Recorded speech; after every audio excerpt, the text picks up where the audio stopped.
ಮೊದಲನೇದಾಗಿ 2024ರ ಹೊಸ ವರ್ಷಕ್ಕೆ ನಾವೆಲ್ಲರೂ ಕೂಡ ಹೊಸ ಕನಸುಗಳನ್ನ ಎತ್ಕೊಂಡು ಕಾಲಿಡ್ತಾ ಇದ್ದೀವಿ. ಆದರೆ ಹೊಸ ವರ್ಷ ಈ ಸಲ ನಮಗೆ ಅಷ್ಟೊಂದು ಸಂತೋಷ ಕೊಡ್ತಿಲ್ಲ. ಕಾರಣ ಅದಕ್ಕೆ ಹಲವಾರಾಗಿದೆ. ಕಳೆದ ವರ್ಷ ನಿರಂತರವಾಗಿ 2023ರಲ್ಲಿ ಹಲವು ಕನ್ನಡ ಕೆಲಸಗಳನ್ನ ಮಾಡ್ಕೊಂಡ್ಬಂದಿದ್ದೀವಿ. ಅದಕ್ಕೆ ಎಲ್ಲ ಕನ್ನಡ ಪರರ ಸಹಕಾರ ಮತ್ತು ಕನ್ನಡ ಮನಸ್ಸುಗಳು ಸ್ಪಂದಿಸಿದೆ. ಮುಖ್ಯವಾಗಿ ನಾವು ಮಾಡ್ತಕ್ಕಂಥ ಕನ್ನಡ ಪರ ಕೆಲಸಗಳನ್ನು ಬೆಳಗಾವಿ ರಾಯಣ್ಣದ ಪುಟದ ನಮ್ಮ ಯುವ ಪಡೆ ಇಡೀ ಕರ್ನಾಟಕದಾದ್ಯಂತ ತಲುಪಿಸ್ತಿದೆ. ಅದಕ್ಕೋಸ್ಕರ ಬೆಳಗಾವಿ ರಾಯಣ್ಣ ಪುಟದ ಅಡ್ಮಿನ್ರವ್ರಿಗೆ ನಾನು ಅಭಿನಂದನೆಗಳನ್ನ ಸಲ್ಲಿಸ್ತಾ ಇದ್ದೀನಿ. ಕನ್ನಡ ಬಂಧುಗಳೇ, ಇವತ್ತು ತುರ್ತಾಗಿ ಈ ಒಂದು ಫೇಸ್ಬುಕ್ ಲೈವ್ ಬರೋದಕ್ಕೆ ಕಾರಣ ಇದೆ. ಒಂದು, ಹೊಸ ವರ್ಷದ ದಿನವೇ ನಮ್ಮ ಕನ್ನಡಿಗರ ಅಸ್ಮಿತೆಯ ಕನ್ನಡ ಬಾವುಟವನ್ನ ಕೆಲವರು ಸುಟ್ಟಿದ್ದಾರೆ. ಎರಡನೇದು, ನಾಳೆಗೆ ಕನ್ನಡ ಸೇನಾನಿ ಟಿ ಎ ನಾರಾಯಣಗೌಡರನ್ನ ಬಂಧಿಸಿ 7 ದಿವಸಗಳಾಗ್ತಾ ಇದೆ. ಕರ್ನಾಟಕ ಅನ್ನೋದು ಕನ್ನಡಿಗರಿಗೋಸ್ಕರ, ಕನ್ನಡ ಭಾಷೆ ಮಾತಾಡೋರಿಗೋಸ್ಕರ ರಚನೆ ಆದಂಥ ಒಂದು ನಾಡು. ಈ ದೇಶ ಸ್ವತಂತ್ರವಾದಾಗ ಭಾಷಾವಾರು ಪ್ರಾಂತ್ಯದ ಮೇಲೆ ಕರ್ನಾಟಕ ರಚನೆ ಆಗತ್ತೆ. ಇದು ಕನ್ನಡಿಗರ ಭೂಮಿ. ಕನ್ನಡಿಗರು ಸುಖವಾಗಿ ಸಂತೋಷವಾಗಿ ತಮ್ಮ ಜೀವನವನ್ನು ಮಾಡಿಕೊಂಡು, ತಮ್ಮ ಏಳಿಗೆನ ಮಾಡಿಕೊಂಡು, ತಮ್ಮ ಸಂಸ್ಕೃತಿಯನ್ನ ಬೆಳೆಸ್ಕೊಳ್ಳೋದಕ್ಕೋಸ್ಕರ ಈ ನಾಡನ್ನ ಸೃಷ್ಟಿ ಮಾಡ್ತಾರೆ. ಆದರೆ ಇವತ್ತು ಏನಾಗ್ತಿದೆ, ಇವತ್ತು ಹೊಸ ವರ್ಷನೇ ನಾವು ಮಾತಾಡ್ತಾ ಇದ್ದೀವಿ. ಕರ್ನಾಟಕದ ಗಂಡು ಮೆಟ್ಟಿದ ಭೂಮಿ ಬೆಳಗಾವಿ ಏನಿದೆ, ಬೆಳಗಾವಿನಲ್ಲಿ ಕನ್ನಡಕ್ಕೋಸ್ಕರ ಯುವಕರು ಯಾವ ರೀತಿ ಹೋರಾಟ ಮಾಡ್ತಾ ಇದ್ದಾರೆ, ಇದು ನಿನ್ನೆ ಮೊನ್ನೆದಲ್ಲ. ಇದು ಈ ಹೋರಾಟಕ್ಕೆ ತಂದೆ ಆದಂಥ ಒಂದು ಇತಿಹಾಸ ಇದೆ. ಬೆಳಗಾವಿ ಹೋರಾಟ ಅಷ್ಟು ಸುಲಭವಾಗಿರ್ತಿಲ್ಲ.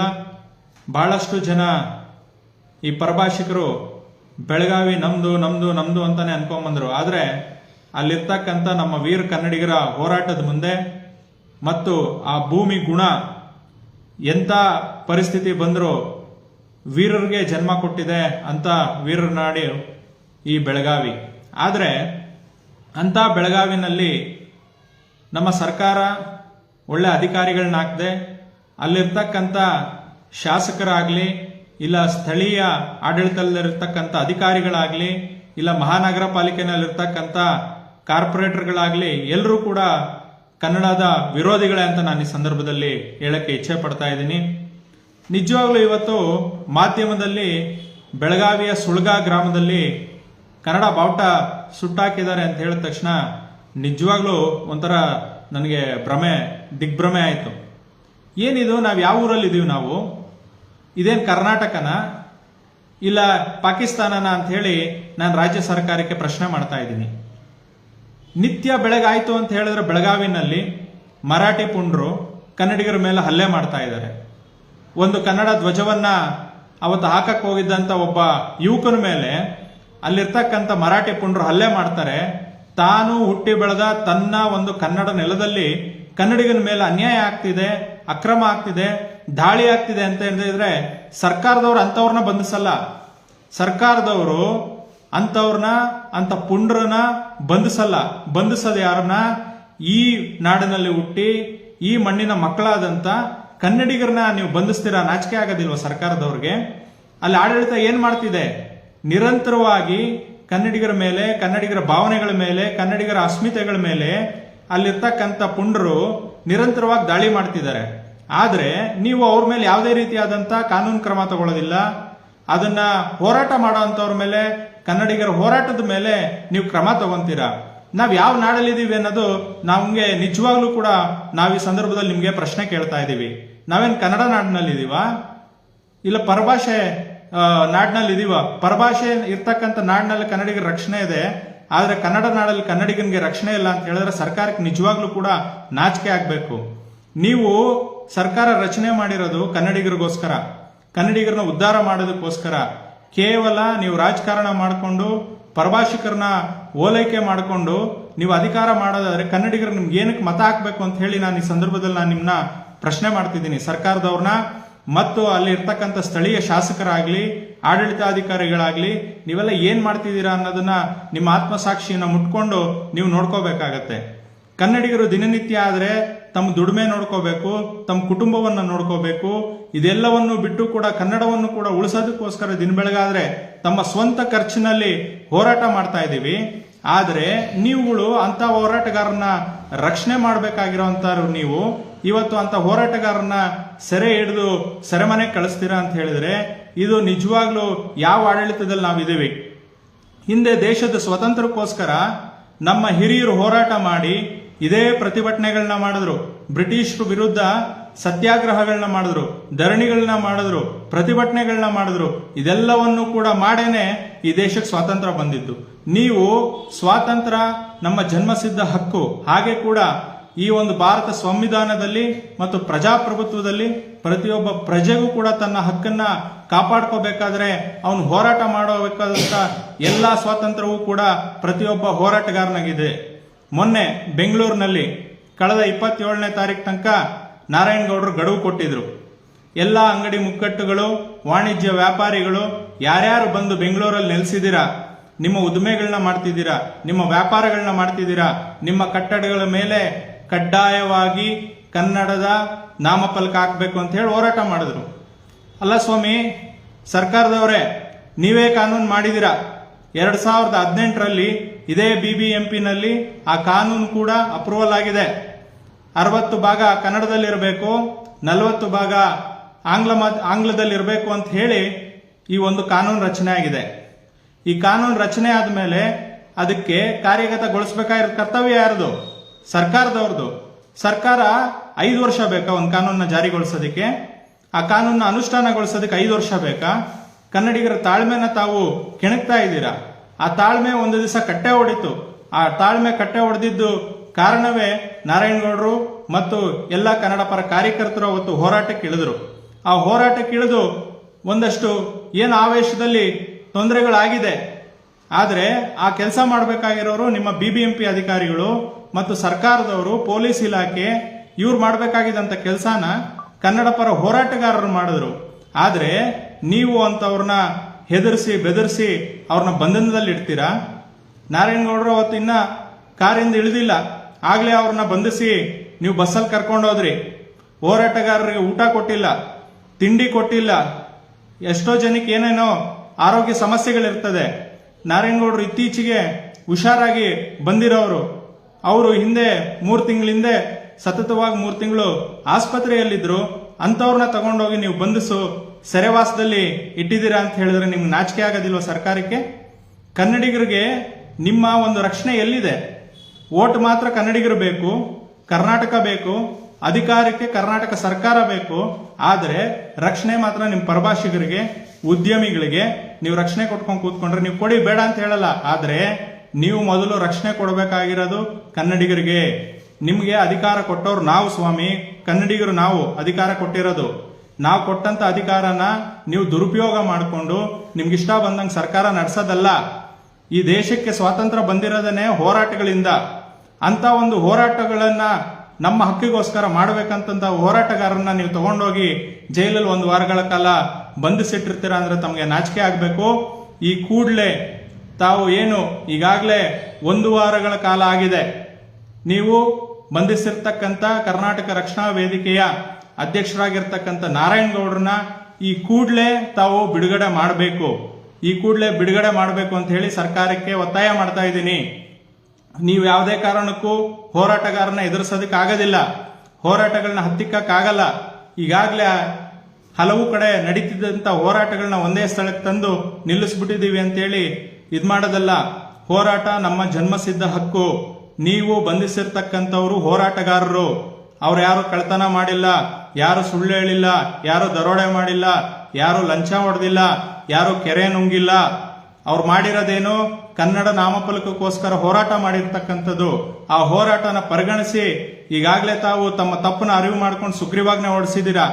ಆದರೆ ಇನ್ನೂ ಕೂಡ ಕನ್ನಡ ಪರ ಹೋರಾಟಗಾರನ ಮತ್ತು ಕರವೇ ಮುಖಂಡರಾದಂಥ ನಾರಾಯಣಗೌಡರನ್ನ ಬಿಡುಗಡೆ ಮಾಡಿಲ್ಲ. ಬಹಳ ತಪ್ಪು ಹಾದಿ ತುಳಿತಿದ್ದೀರಾ. ನ್ಯಾಯಾಲಯ ಕೆಲವೊಂದು ಪ್ರಕರಣಗಳಲ್ಲಿ ಅವ್ರನ್ನ ಖುಲಾಸೆಗೊಳಿಸಿದ್ರು ಕೂಡ ಎಲ್ಲಿ ಬಿಡುಗಡೆ ಆಗ್ತಾರೆ ಅಂತ ಹೇಳಿಬಿಟ್ಟು ಮತ್ತೆ ಪೊಲೀಸ್ ಅವರಿಂದ ಮೊನ್ನೆ ಮತ್ತೆ 3 FIR ಹಾಕ್ಸಿದ್ದೀರಾ. ಇದು ನಿಜವಾಗ್ಲೂ ತಮಗೆ ಶೋಭೆ ತರೋದಿಲ್ಲ. ಇದೇನು ಪ್ರಜಾಪ್ರಭುತ್ವನೋ ಅಥವಾ ಪೊಲೀಸ್ ಸರ್ಕಾರನೋ ಅಂತ ಹೇಳಿ ಸರ್ಕಾರಕ್ಕೆ ನಾನು ನೇರವಾಗಿ ಪ್ರಶ್ನೆ ಮಾಡ್ತಾ ಇದ್ದೀನಿ. ತಾವು ಏನ್ ತಪ್ಪು ಮಾಡಿದ್ರೆ ಇಲ್ಲಿ ತನಕ ಅದನ್ನ ತಿದ್ಕೊಂಡು ಈ ಕೂಡಲೇ ನಾರಾಯಣಗೌಡರನ್ನ ಮತ್ತು ಕನ್ನಡ ಪರ ಹೋರಾಟಗಾರರನ್ನ ಬಿಡುಗಡೆ ಮಾಡಬೇಕು ಅಂತ ಹೇಳಿ ಸರ್ಕಾರದಲ್ಲಿ ನಾನು ಕೇಳ್ಕೊಂತಾ ಇದ್ದೀನಿ.